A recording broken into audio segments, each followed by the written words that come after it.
आपने ही खून से लिखी है चिट्ठियाँ, पापा मायके को तरी से तुहार बेटिया।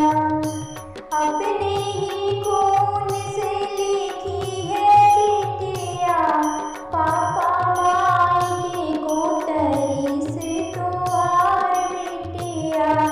पापा मायके को तरी से तुहार बेटिया।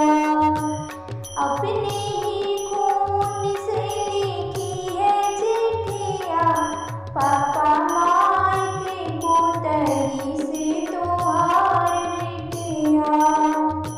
सासू मोरी मार ससुर गरिया वाले, सासू मोरी मार ससुर गरिया वाले।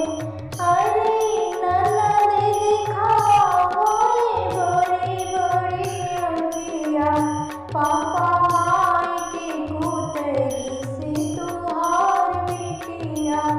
पापा मायके को तरी से तुहार बेटिया। अपने ही खून से लिखी है चिट्ठियाँ, पापा मायके को तरी से तुहार बेटिया। जिनको बनाया पापा जीवन साथी अपना, जिनको बनाया पापा जीवन साथी अपना।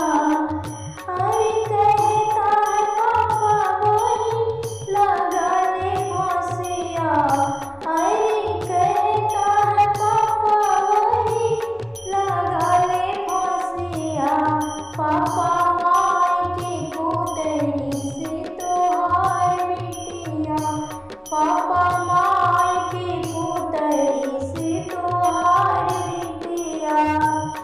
अपनी ही खून से लिखी है चिट्ठियाँ, पापा मायके को तरी से तुहार बेटिया।